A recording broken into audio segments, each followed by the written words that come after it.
je ne suis pas surpris par cet arrêt, puisque on avait déjà la teneur de ce que proposait le rapporteur public depuis un mois.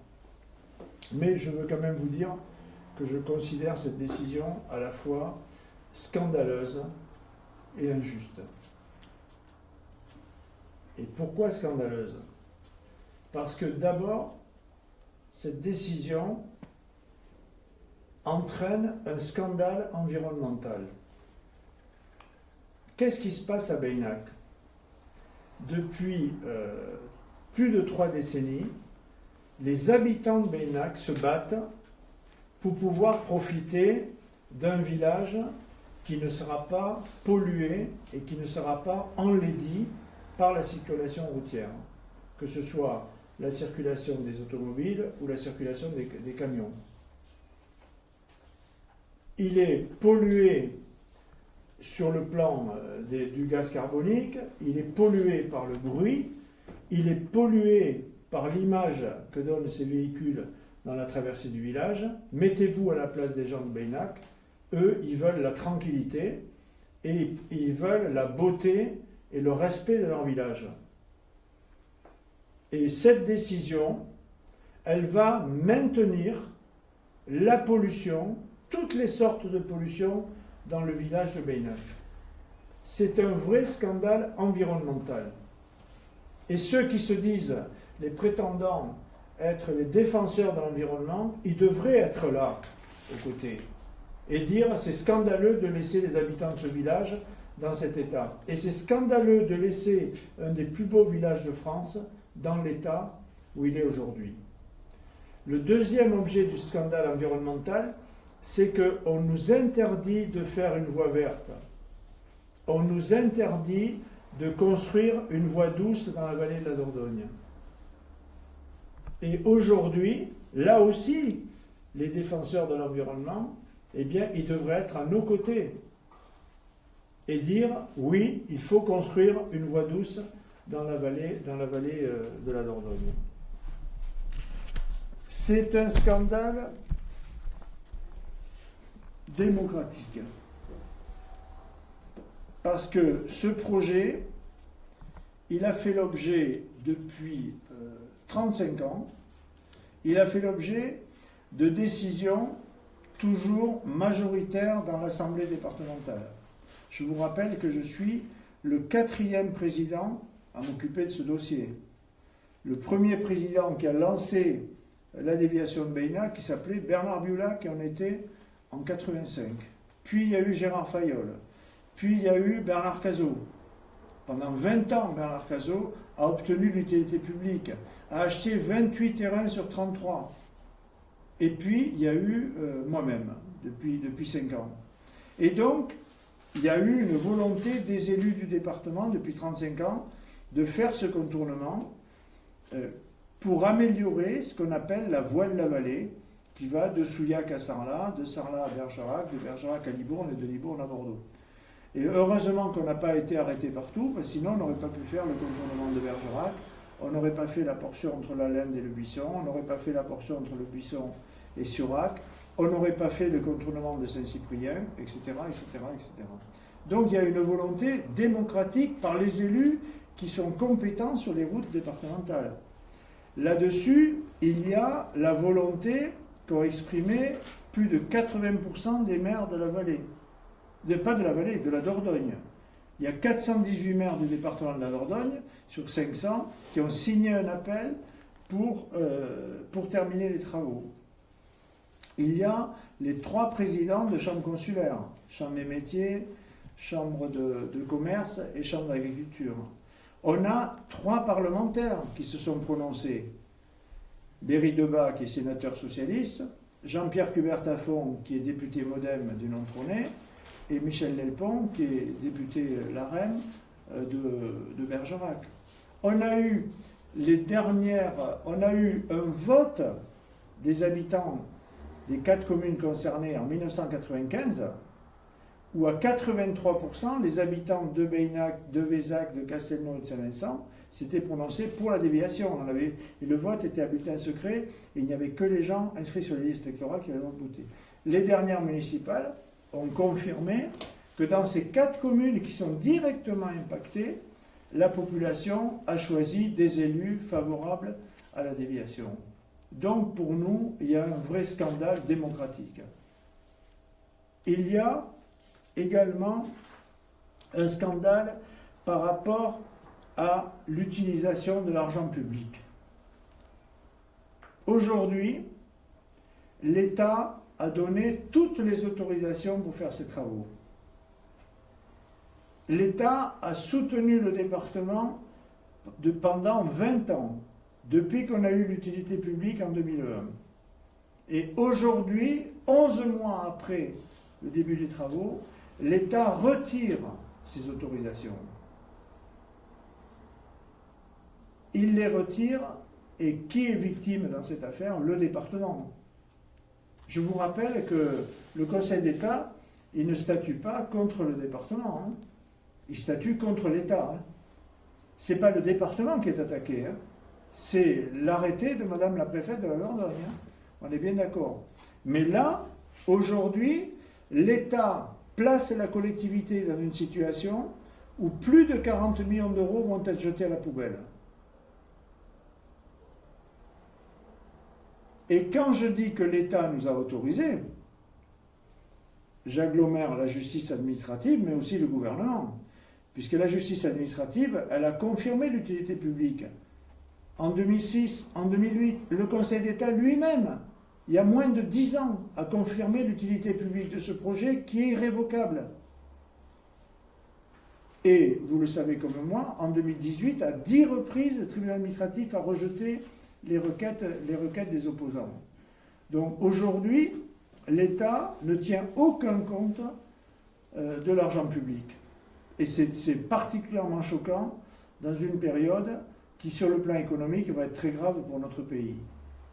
Puisque c'est clair comme l'eau, il y aura 1 million de chômeurs de plus dans quelques mois, des entreprises vont s'effondrer, et il va falloir faire appel aux impôts des contribuables pour arriver à boucher les trous. Eh bien, c'est à ce moment-là qu'on décide de jeter de l'argent par les fenêtres. Enfin, je veux vous dire que depuis 37 ans que je suis élu, je n'ai jamais vu, et je n'ai aucun exemple en tête, d'une agression aussi sauvage de l'État contre une collectivité locale. C'est absolument inouï ce qui se passe dans ce pays aujourd'hui. Inouï. Une collectivité locale essaie de régler des problèmes de circulation, des problèmes de sécurité. L'État nous aide à le faire, il co-construit un projet avec nous, et tout à coup, il retire le tapis et il retire les autorisations. Il le fait au mépris de la population, il le fait au mépris des élus, il le fait au mépris de la sécurité, il le fait au mépris de l'environnement, il le fait au mépris de la bonne utilisation de l'argent public. Voilà pourquoi je vous dis que c'est une décision totalement scandaleuse. Et pourquoi on la trouve injuste? Eh bien parce que dans cette affaire-là, on vient de décider d'arrêter la procédure judiciaire sans nous juger. Sans nous juger. Nous, si on a fait appel, si on a fait une requête devant le Conseil d'État, c'est parce qu'on conteste ce qu'a dit le tribunal administratif de Bordeaux, qui, entre parenthèses, a dit exactement le contraire de ce qu'il avait dit 10 fois l'année d'avant, parce qu'on souhaite aller au fond des choses. Et on voulait que le Conseil d'État juge sur le fond, pour qu'on puisse apporter nos arguments. Et là, qu'est-ce qu'il dit? Circuler, il n'y a rien à voir, on ne va pas s'occuper de ça. Et c'est pour ça que l'on considère que cette décision, elle est à la fois scandaleuse et elle est totalement injuste. Injuste. Je vous rappelle que aujourd'hui, cette affaire-là n'est pas terminée. Parce que la déviation de Beynac, elle est indispensable. Et tant que les problèmes de sécurité, les problèmes de circulation, les problèmes de pollution du village de Beynac se poseront, eh bien, la question de la déviation de Beynac se posera. et que nous n'allons pas clore ce dossier aujourd'hui. Moi, je suis le président d'une collectivité territoriale qui démocratiquement a décidé de faire des travaux. Ces travaux ont été accordés. Tout ce que nous avons fait, nous l'avons fait légalement. Et on l'a fait parce qu'on nous a accordé. Et pas n'importe qui.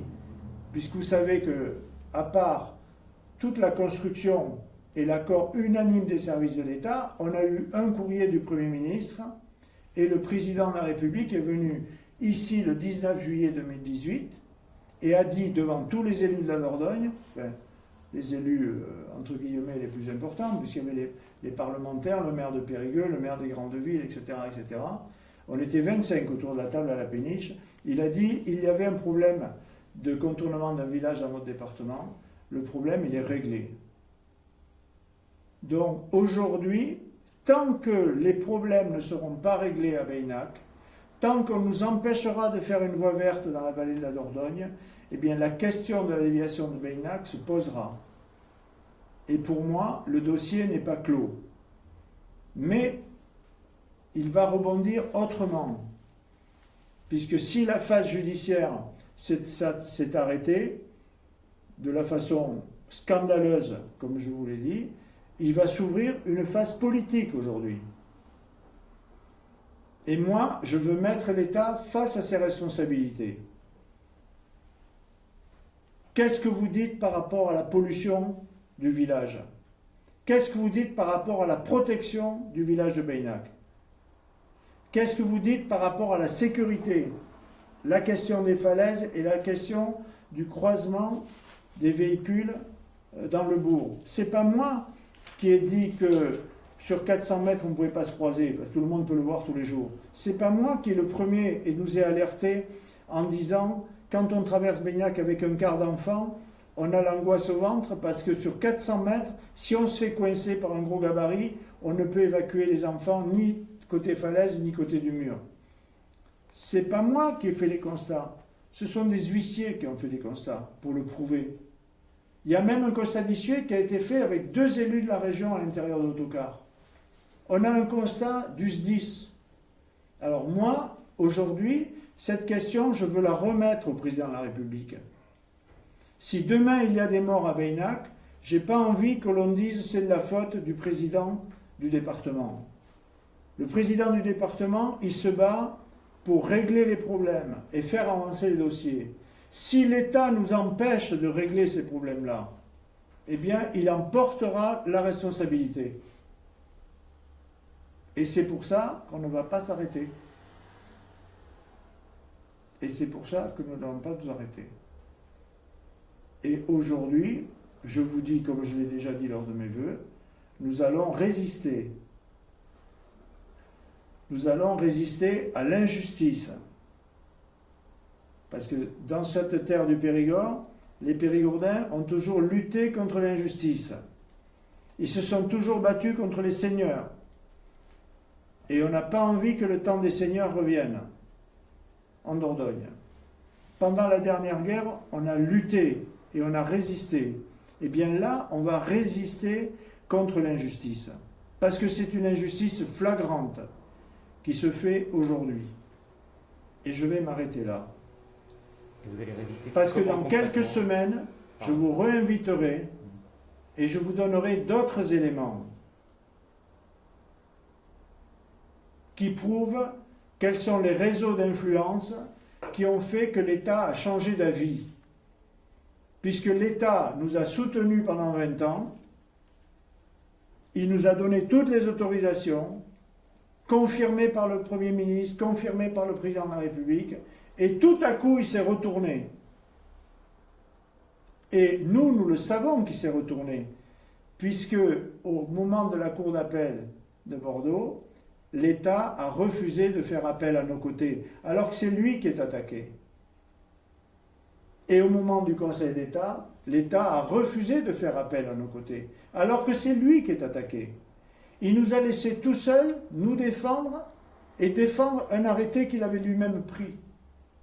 Et je vous dirai, je vous montrerai quel est l'enchaînement des faits. Pourquoi pas maintenant ? Hein? Pourquoi pas maintenant? Ah non, parce que vous verrez qu'il y aura du nouveau dans quelques jours.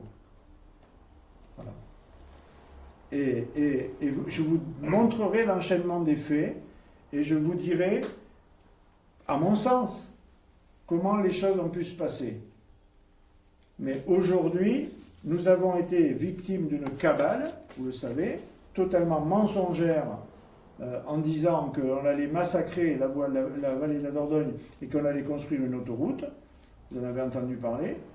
Mais aujourd'hui, en plus de la cabale, il y a eu des éléments qui ont fait que l'État s'est retourné. Et ce n'est pas le fait du hasard.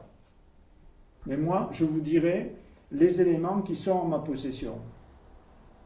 Mais aujourd'hui, en tant que président du département, je défends les intérêts des Périgourdins et je n'ai pas envie de les laisser tomber. Et je n'ai pas envie de laisser tomber ni les habitants de Meynac, qui se battent pour que leur village soit plus pollué. Je n'ai pas envie de laisser tomber les gens de la vallée de la Dordogne qui ont besoin d'une route correcte pour circuler. Et je vous rappelle que la moitié des passagers de Bergerac viennent à Sarlat. Il y en a 300 000 par an. Manque de peau, il y en a moins depuis le virus. Je vous rappelle qu'aujourd'hui, dans les restaurants de Sarlat, on ne vend que du vin de Bergerac. Je vous rappelle qu'il y a 2,5 millions de visiteurs à Sarlat et que les gens de la vallée, ils aimeraient bien en avoir un peu plus en aval. Je n'ai pas envie de laisser tomber les ouvriers, les artisans, les commerçants, tous ceux qui vont travailler à Sarlat tous les matins et qui ne savent pas combien de temps ils vont mettre dans la traversée Bénac. Je n'ai pas envie de laisser tomber les entreprises du Sarladais qui aujourd'hui se battent tous les jours pour arriver à assurer leur activité. Donc moi, je serai aux côtés des habitants de la Dordogne.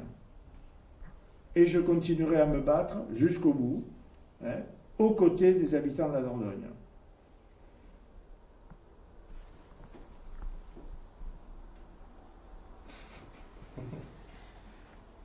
Juste une, oui, pardon. Vas-y, vas-y. Non, juste une question. Théoriquement, la justice vous oblige à détruire. Est-ce que ça va se faire ou où on en est de ce côté-là?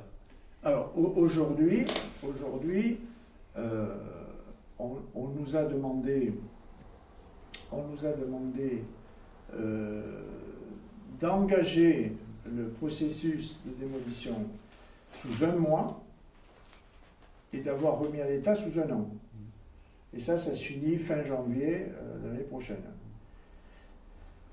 On attend, nous avons engagé le processus, puisque le processus, c'est pas d'y aller avec une petite pioche pour attaquer. Il faut faire les choses en règle. Et donc, on a lancé un appel d'offres pour choisir un maître d'œuvre qui va étudier les façons de démolir. Et puis après, il y aura besoin d'études. Après, il faudra choisir des entreprises. Ça veut dire que tout ça va prendre des mois. Est-ce que vous n'essayez Et que pas de le gagner délai... du temps? Pardon? Est-ce que vous n'essayez pas de gagner du temps en mettant en place... Mais quand on a 40 millions en jeu et qu'on défend les habitants de son département, vous croyez que je vais me précipiter à faire des choses qui me paraissent complètement inconcevables? Vous croyez ça, vous? Mais moi, je ne le ferai pas. Je vais prendre le temps qu'il faut. On a mis 30 ans pour avoir les autorisations. Donc aujourd'hui, je vais demander des autorisations. Et j'attendrai d'avoir un arrêté préfectoral pour démolir. Si vous avez une maison, si vous voulez la démolir, il vous faut un permis de démolition. Mais moi, j'attendrai que par arrêté préfectoral, on me donne l'autorisation de démolir. Mais tout ça, c'est du temps. Ça ne se fait pas en un tour de main. Donc il est normal que l'on respecte les procédures. Vous comprenez bien qu'on ne va pas tout à coup commander une entreprise demain sans appel d'offres et lui dire « Allez, vas-y, attaque, tu peux y aller ». Alors que pour construire, on nous a imposé un arrêté préfectoral de 48 pages et qui nous disait qu'on ne pouvait pas travailler entre le 1er mars et la fin août, etc. etc. Donc aujourd'hui, je prendrai mes précautions. Je n'ai pas envie d'être re-attaqué encore une fois parce qu'il va falloir porter atteinte à l'environnement. Donc j'attendrai que les études soient faites et que l'on fasse les choses en règle. Donc le délai d'un an n'est pas tenable. Le délai d'un an n'est absolument pas tenable, mais je l'ai dit dès le premier jour. Ce délai d'un an, il est absolument pas tenable. Il a fallu, je vous dis, 35 ans pour avoir les autorisations. C'est pas en 6 mois qu'en un claquement de doigts qu'on peut les avoir. Ce délai d'un an, il n'est pas tenable.